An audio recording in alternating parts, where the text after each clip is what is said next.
Perkenalkan, nama saya Cynthia Aprianita dari kelas PGMI 3C dengan nomor NIM 1860205222150. Di sini saya akan mempraktekkan tentang tugas UAS dari mata kuliah kurikulum dan pembelajaran. Tugas UAS dari kurikulum dan pembelajaran sendiri ialah micro-teaching berbasis daring atau online. Seperti namanya, micro-teaching adalah pembelajaran dengan berskala kecil. Nah, tujuan dari micro-teaching sendiri adalah untuk membekali pendidik dari berbagai keterampilan dalam pembelajaran. Sebelum memasuki pada praktek micro-teaching berbasis daring, saya akan membacakan modul saya terlebih dahulu. Saya mengambil dari kelas 3, yaitu fase B, dengan mengangkat tema yaitu fikih dengan judul materi ibadah sholat. Nah, saya akan menjelaskan tentang apa itu sholat dan tata cara sholat pada pembelajaran micro-teaching berbasis daring nanti. Pada micro-teaching berbasis daring kali ini saya menggunakan yaitu via Google Meet. Nah, di via Google Meet kita bisa mengundang peserta didik masuk ke dalam meeting kita untuk melakukan micro-teaching, yaitu dengan media pembelajaran PowerPoint. Nah, di mana saya akan mempresentasikan PowerPoint itu dan masuk pada Google Meet. Di situ saya akan menjelaskan pengertian dan tata cara tentang sholat. Selamat siang anak semuanya. Siang, pagi. Apa kabar? Alhamdulillah. Yes.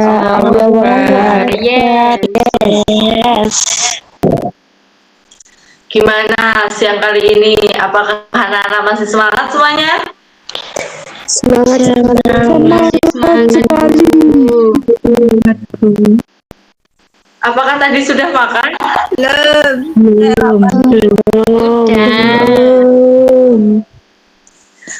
Oh, kalau belum, kita pembelajarannya sebentar saja ya kalau begitu. Iya, Bu.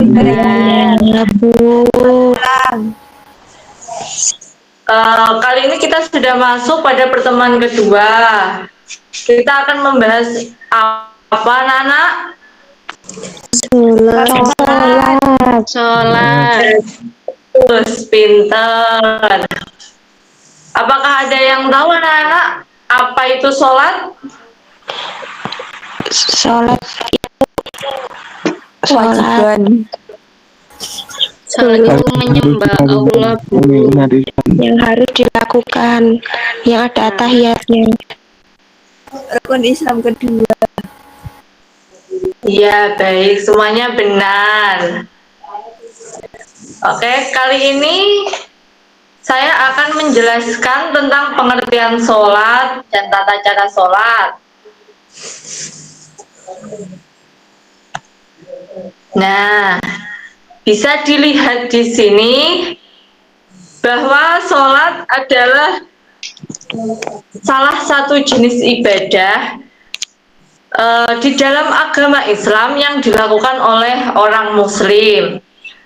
Kegiatan sholat ini meliputi perkataan dan gerakan yang diawali dari takbiratul ihram dan diakhiri dengan salam. Kedudukan sholat di dalam Islam ialah sebagai rukun Islam yang kedua. Dari pengertian, apakah ada yang ditanyakan? Belum, Bu. Apakah di sini semua anak-anak sudah melakukan sholat 5 waktu? Sudah. Sampun.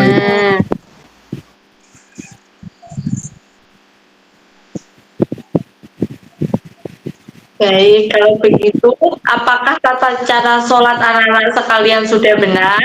Mari kita lihat materi berikutnya. Nah, tata cara sholat yang pertama adalah niat. Niat.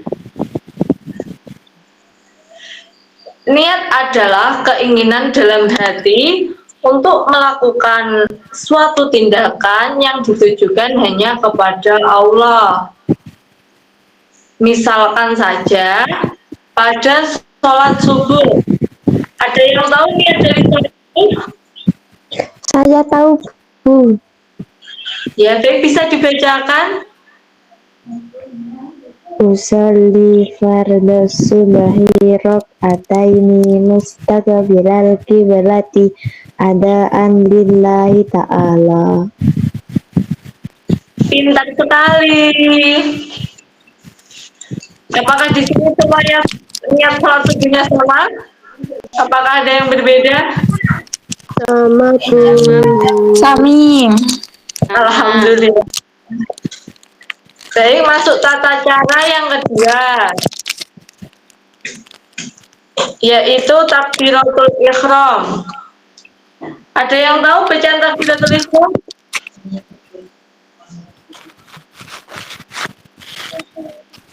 Saya Bu. Bacaannya Allahu Akbar. Ya, Allahu Akbar. Nah, tata cara dalam takbiratul ihram yaitu dengan mengangkat kedua tangan, dibuka lebar, dengan jempol atau ibu jari didekatkan dengan buah telinga.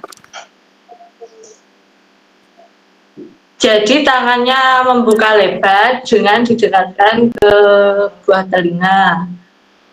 Iya Bu. Nah, untuk tata cara selanjutnya doa iftitah. Bacaan dari doa iftitah adalah, ada yang tahu?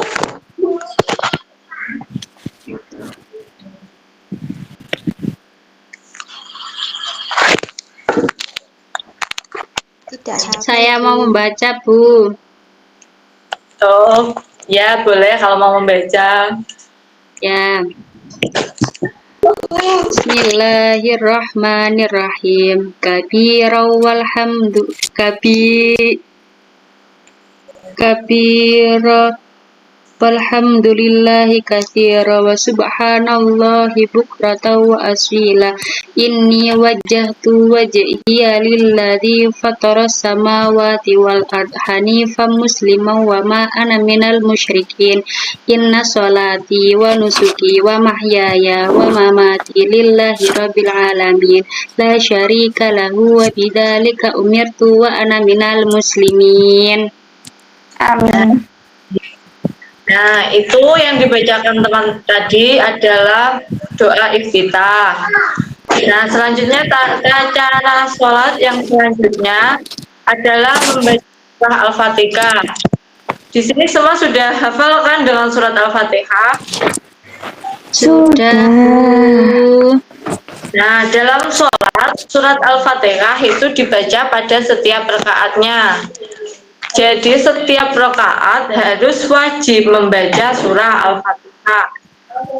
Selanjutnya membaca surat pendek. Surat pendeknya bebas. Nah, misalkan surat pendek yang Ibu ambil adalah surat Al-Ikhlas, yaitu yang berbunyi Bismillahirrahmanirrahim.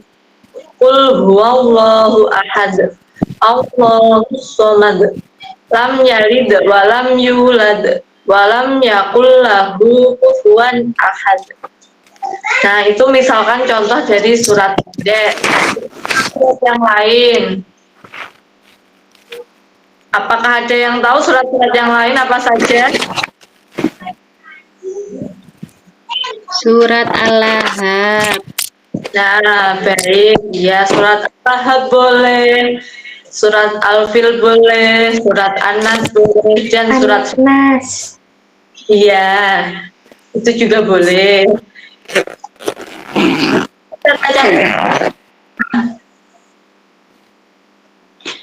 Tata cara sholat yang keenam adalah ruku. Bacaan dari ruku sendiri adalah Subhana Rabbiyal Azim. Itu dibaca berulang 3 kali. Nah, bacaan ruku diulang 3 kali itu adalah bacaan sunnah yang wajib dibaca 1 kali. Tapi dengan kita mengikuti sunnah Nabi agar mendapatkan kesunahan dari sholat, jadi kita disunahkan untuk membaca 3 kali.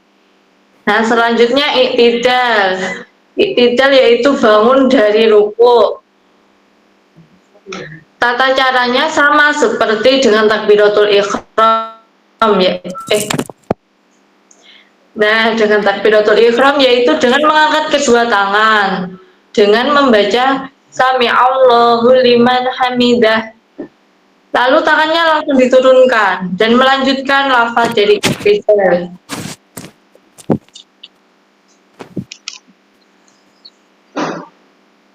Sami Allahu liman hamidahu rabbana lakal, dan seterusnya. Begitu ya tata caranya. Dari Sami Allahu liman hamidah tangannya diangkat lalu diturunkan. Selanjutnya sujud. Nah, sujud di sini tata caranya untuk laki-laki beda. Untuk laki-laki, telapak tangan menempel pada bumi atau lantai. Nah, dengan membuka lebar kedua siku. Sedangkan untuk perempuan membuka tangan lebar tetapi dengan menutup sikunya. Bacaan dari sujud, ada yang tahu?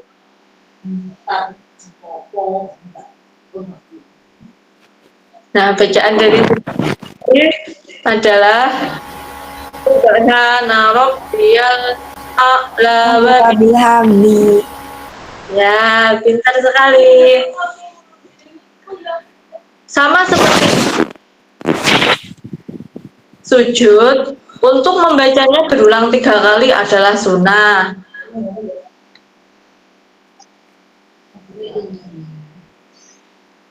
Yang wajib hanya 1 kali membacanya. Selanjutnya adalah duduk di antara 2 sujud. Duduk di antara 2 sujud, tata caranya sama dengan tasyahud awal. Dengan kaki kiri diduduki dan kaki kanan jempolnya madal. Nah, bacaan duduk di antara 2 sujud sendiri adalah Rabbighfirli warhamni wajburni waghfirli wahdini wa'afini wa'fu anni. Nah, setelah duduk di antara 2 sujud, dalam sholat kita sujud lagi, lalu melanjutkan rakaat selanjutnya. Nah, tata cara selanjutnya dalam sholat yaitu tasyahud awal. Tasyahud awal, bacaannya yang awal itu sama dengan tasyahud akhir. Nah, hanya saja untuk tasyahud akhir itu disertai dengan sholawat Nabi.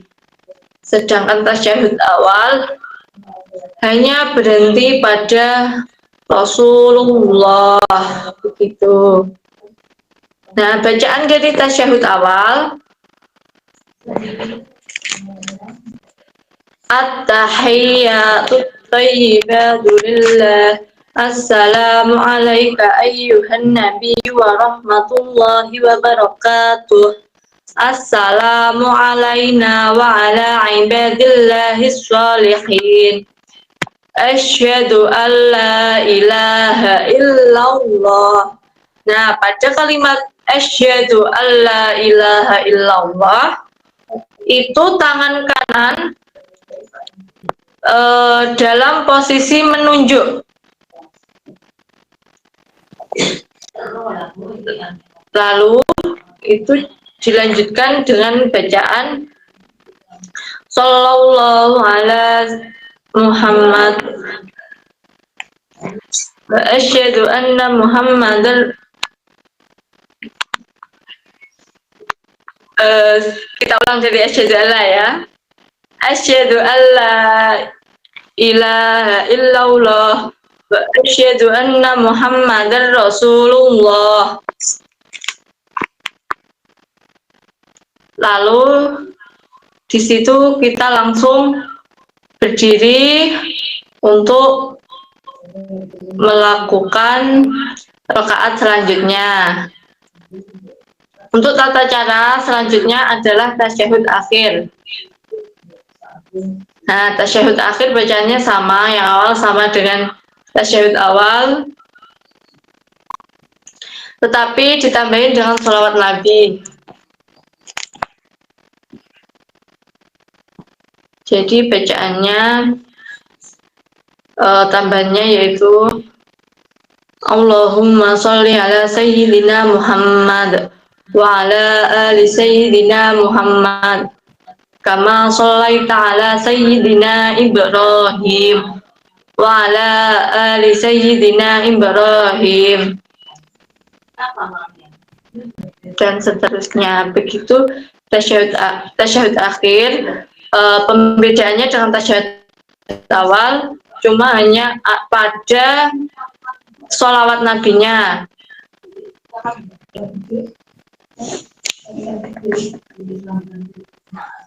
Nah, untuk yang terakhir dari tata cara sholat sendiri adalah salam.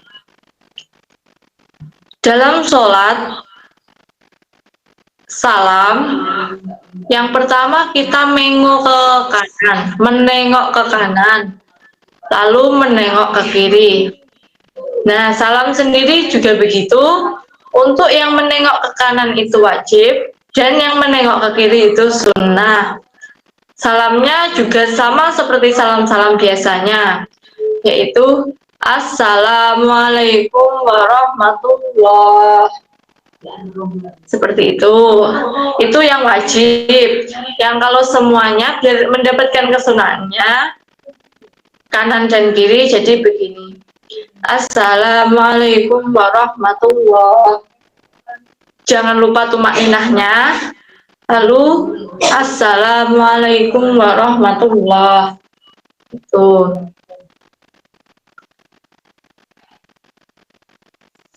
Dalam sholat salam hanya sampai pada itu, enggak sampai pada wabarakatuh. Nah, ya, dari pengertian sholat dan tata cara sholat, apakah ada yang ditanyakan dari anak-anak semuanya? Belum, Bu. Nah, jadi sholat itu hukumnya wajib bagi seorang muslim. Jangan lupa anak-anak semuanya untuk tetap patuh melakukan sholat 5 waktu.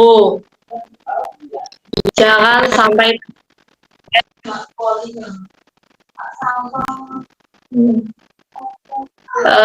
terima kasih, kita bisa mengakhiri untuk pertemuan kali ini.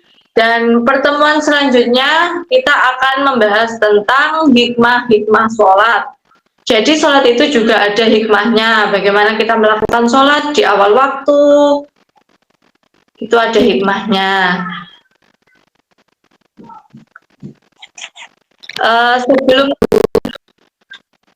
Sebelum mengakhiri, saya akan mengabsen kalian. Tadi apakah ada yang terlambat? Tidak ada. Alhamdulillah murid-murid di sini disiplin semuanya ya. Baik, saya akan mengabsen. Siti Jazilatul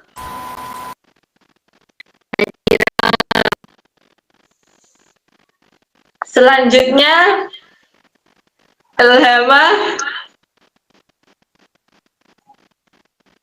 Hadir. Hadir. Ya. Untuk selanjutnya Mbak Maya. Hadir, Bu. Terima kasih untuk anak-anak semuanya telah mengikuti pembelajaran untuk pertemuan kedua ini. Semoga bermanfaat dan bisa menambah pengetahuan dari tata cara sholat adik-adik semuanya, apakah sudah benar atau masih salah.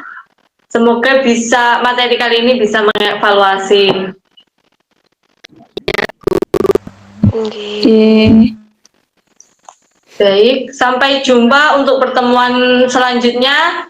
Kita akhiri pertemuan kali ini. Wassalamualaikum warahmatullahi wabarakatuh. Waalaikumsalam warahmatullahi wabarakatuh. Nah, itu adalah praktek pembelajaran atau micro teaching berbasis daring via Google Meet.